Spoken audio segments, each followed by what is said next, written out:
A ver, ¿cómo se construye una nación que sea dueña de su propio destino?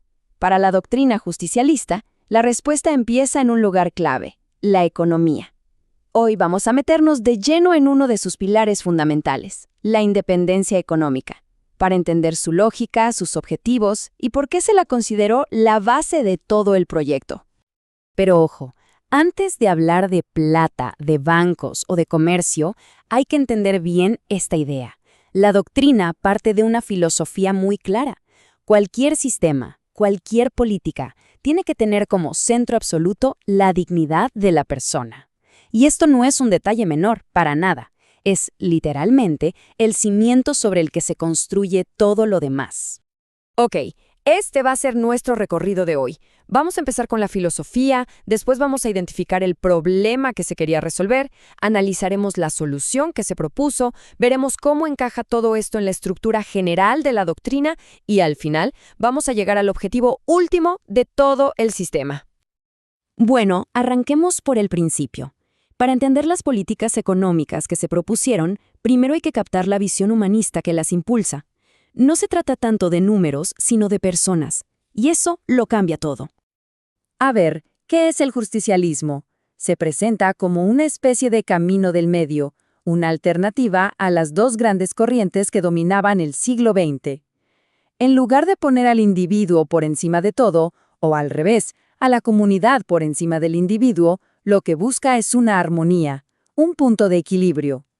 Y esta relación es fundamental. O sea, no es que uno compita con el otro, al contrario, se necesitan mutuamente. La persona necesita la comunidad para realizarse y la comunidad se hace más fuerte y mejor con el progreso de cada una de las personas que la forman. Es un círculo virtuoso, digamos. Ok, con esa base filosófica ya clara, pasemos al problema concreto. ¿Cuál era el gran obstáculo para lograr esa comunidad organizada y centrada en la gente? La respuesta fue contundente: la dependencia económica. El diagnóstico fue súper directo. La percepción era que las decisiones económicas más importantes, las que de verdad afectaban la vida de la gente, no se tomaban acá, dentro del país, que los hilos de la economía se movían desde afuera. Y esta cita lo deja clarísimo, ¿no? Resume la idea de que cualquier proyecto de país, cualquier sueño de justicia social, se iba a estrellar contra un muro mientras la economía respondiera a intereses externos. Era una barrera que, según esta visión, había que derribar sí o sí. Y fíjense que esto no era algo abstracto, Era algo muy concreto. El control extranjero estaba metido en el corazón de la economía. Desde quién y cómo se vendían las cosechas, pasando por el control del transporte por tierra y por mar, los seguros, los puertos, todo, incluso el crédito bancario y el manejo de las divisas. En resumen, las palancas clave de la economía no estaban en manos nacionales. Entonces, frente a ese diagnóstico tan claro, la solución parecía obvia. Había que buscar la independencia económica. Pero, y esto es importante, no como una simple frase bonita, sino como un plan de acción bien estructurado. El plan tenía 3 pasos muy claros. Primero, recuperar el control de esos activos estratégicos que acabamos de ver. Segundo, una vez con el control en casa, poner toda esa maquinaria a producir para el mercado interno, para el país.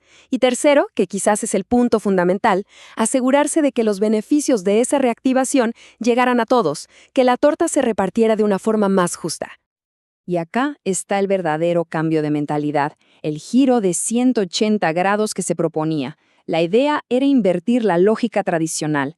En vez de que la gente y el país trabajen para que el capital crezca, la propuesta era que el capital estuviera al servicio de la economía, y que esa economía, a su vez, tuviera un objetivo final, el bienestar de la gente. Ahora, es clave entender que la independencia económica no era una idea suelta, no funcionaba sola. Formaba parte de un sistema, de una estructura de 3 patas que se sostenían entre sí. Acá lo vemos súper claro. Por un lado, la justicia social, que mira hacia adentro, a la dignidad de la gente. Por otro, la soberanía política, que mira hacia afuera, a la libertad del país para decidir. Pero en el medio, sosteniendo todo, estaba la independencia económica. El argumento era que sin esa base económica sólida y propia, las otras dos eran, prácticamente imposibles de alcanzar.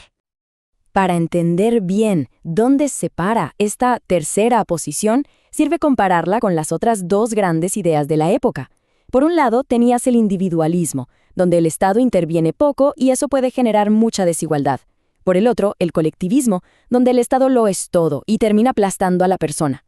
Bueno, la tercera posición intenta encontrar un equilibrio ahí. Respetar al individuo, sí, pero siempre que no dañe al conjunto.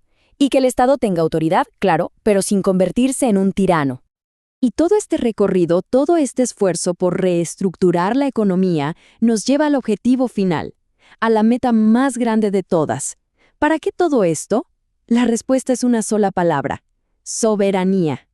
Esta frase es básicamente el resumen de toda la tesis. Es la idea central.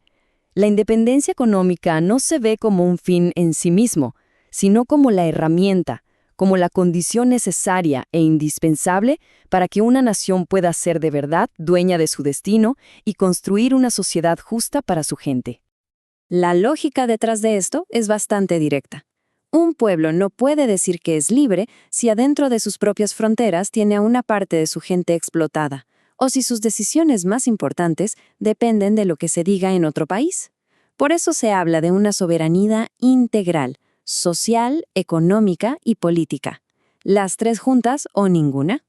Y cerramos con esta pregunta, que nos saca un poco de la historia y nos trae directamente al presente. En el mundo de hoy, un mundo globalizado, hiperconectado, ¿qué significa realmente tener independencia económica? ¿Sigue siendo la base para que una nación pueda decidir libremente su propio futuro? Una pregunta que la verdad sigue tan vigente hoy como lo era entonces.